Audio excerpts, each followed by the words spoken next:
first speech that they've ever had to do. So yeah, a lot of feelings, right? Possible anxiety.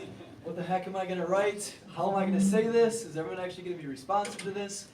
Believe me, I am totally in your shoes. I understand it now at a minute, but the thing that irritated me the most about doing this was it's just kind of, it is me, like I would write down my script, I think it looks great, I'm like, wow, that actually looks like crap, and I toss it in the trash, like, okay, I'm done with that, write it again, that actually looks great, let's rehearse it.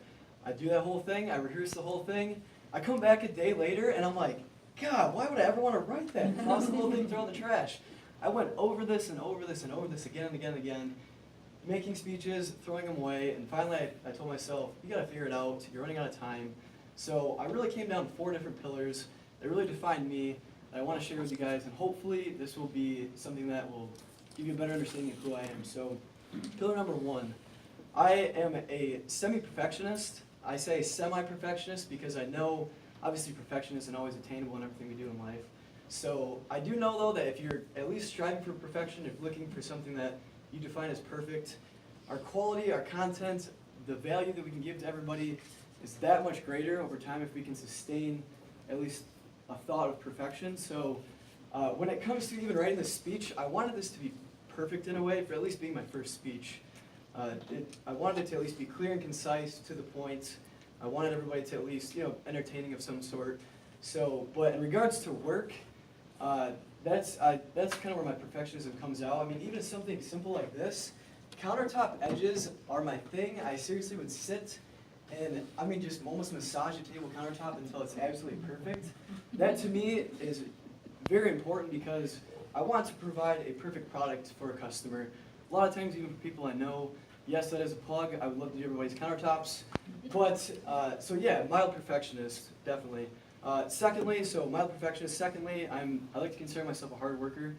I know that I've come up here a few times and talked about, yes, I do work a lot, but not really why I work hard in regards to that. So I do have a lot of pride in my hard work, but I've realized over the years, I would get very depressed for times that I wasn't working. There was times where I was unemployed, wasn't really doing anything, didn't really have any direction. I felt really sad about that, was discouraged. I'd stay in my room for 3 to 4 days a week, not knowing what I wanted to do. But more importantly, I see people's reactions and their expressions and how appreciative they are to someone who actually is working hard for them. I'm in the services businesses. I do countertops, I do construction in the day, I do DJing on the weekends. And that to me, being able to see people's reaction to watching me actually work hard for other people is really rewarding. When I do weddings on weekends, I know a lot of people are like, well, how are you going to work hard as a DJ? All I do is just play music at a wedding, right? It seems pretty simple. But as an MC, I'm out there getting to know the crowd, talking with everybody, talking with the families, getting people comfortable with me. Even bussing tables, taking cups off the tables, taking plates and whatever, making the venue clean and having people feel like it's a welcoming environment. And that to me, I've had so many brides and grooms come up to me and say, I am so thankful that you ran this event so smoothly, that you kept everything clean, and you really cared about us. And I'm super passionate about that. I really care about what I do. I like to provide a service to other people. So definitely a semi-perfectionist and also a hard worker. Number 3, education. I am always fascinated with education. Even in regards to either reading books or just someone teaching me something through an experience they once had, or even using our hands. That to me, education is one of those free-flowing things that you can either receive or not receive. That's totally fine. When I'm educating somebody on something, whether they want to take it and they want to share it with someone else, it's the beauty of education. I'm always fascinated with that. So education is definitely a big one. So yes, I am a semi-perfectionist, a hard worker, but also an educator. And lastly, passion. I'm serious about passion.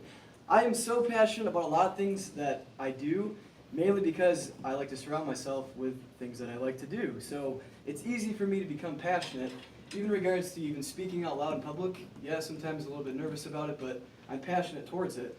So I have, lost my place.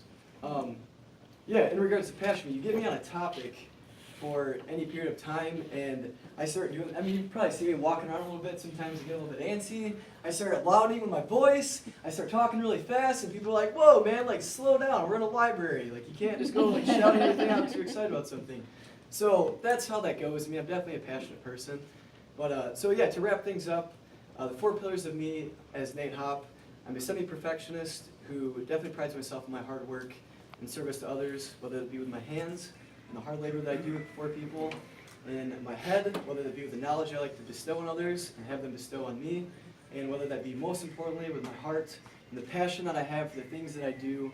So I really hope you guys enjoyed.